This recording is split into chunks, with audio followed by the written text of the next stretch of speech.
We're doing something different today. This is a Talk Stoop fable about friendship. It is a fable about friendship and the many pitfalls in a digital age. Yes, many. Here's the thing. Several months ago, I shoot a note to my girl and I'd say... She shoots it via text. It's not like she sent a pigeon carrier. No, I'm gonna let Stacy read the texts in order so you guys can see what happened. And then I would also like to explain my side of the story. Okay, the texts as written. Go. October 7th. Miss you, pal. November 17th. I miss you, woman. Where you been? November 18th. Okay, seriously, are you dumping me? November 21st. Guess who just got pitched for Talk Stoop? You. So what's the deal? Should I tell the booker that you're not coming because I'm dumped? And this past Thursday, London, here's my last text attempt. What's up, sister? Now, in my defense, my BlackBerry with that number died. I could no longer get my contacts out of that phone. She did not have my new number, but guess what she did have? She had my email. Did she use it to try and contact me? Any means available? No.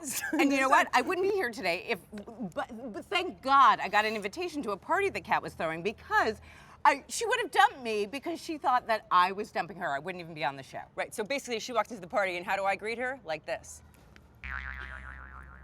That's right. And then she did back and goes, why are we doing I know, I was like, why are you so mad at me? And then I read the text. And the amazing thing is that I can't believe that it just took 7 texts for her to think that our lifetime of friendship would be over. Well, how many texts does it take without getting her turned back until the friendship is over? Okay, so how many texts does Kat need to text until she realizes she's dumped? How many unanswered texts? Because it may only take one. Am I dumped? Yes. Over. That would have been so much more efficient. The other funny thing that came out of last night is I looked at Stacy looking at me like I always feel like we're so freaking scarily similar that what was God thinking when he put 2 of us not only on the same earth at the same time but within the same 7-block radius? It's true. It just seems like it was an oversight. I don't feel like it was an oversight. It could have been done intentionally. Maybe the world does need 2 of us. I don't know. That we're both wearing black ankle boots and jeans. And look at you in a fabulous coat. Desigual. I love the fact that it's multi-print. Shut up. Very impressive. I mean, the first time I met Kat, she was wearing a cocktail dress with Converse sneakers. Look at how far you've come. And look at how far you've come. Because when we met, you were doing What Not to Wear. Hi, I'm Clinton.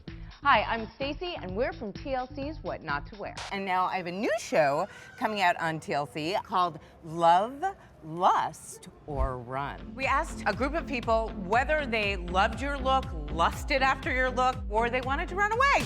Oy. It is basically a make-under show, not a make-over show. We are talking about women who dress in such an extreme way that the message they think they're putting out is not what people are translating. It's not what the general public is seeing. And it's helping them find a connection so that there's a happy medium between the two. Since we saw each other last, back when we were friends, you wrote a book. Yes, The Truth About Style. Different than other things you've done before, a lot more reflective.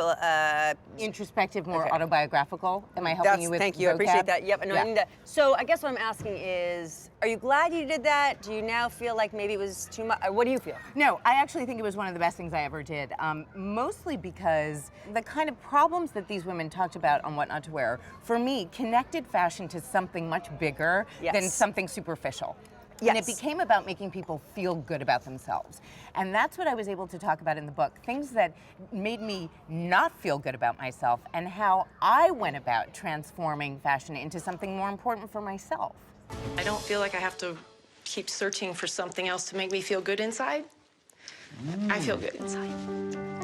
Oh, that's great. Well, we're glad we can help you out with that. As I grow older, I do spend more time reflecting and realizing, wow, I thought I was really great about this or that, and then I come to find out that, no, actually, you're not so nice or magnanimous or whatever the things I thought I was are. If you had to guess what a blind spot you have right now is, that the next time you sit down, we'll be saying, aren't you so glad you conquered it? Right. Any thoughts on what that might be? Well, I would like to say that my blind spots are becoming more apparent.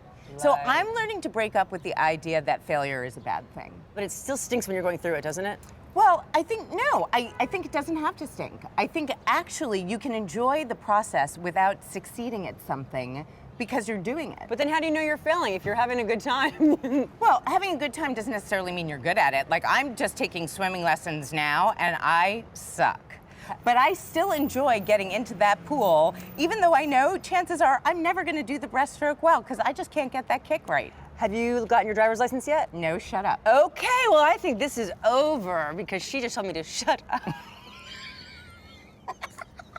You had to bring up the driving. Of course I did. Of course you did.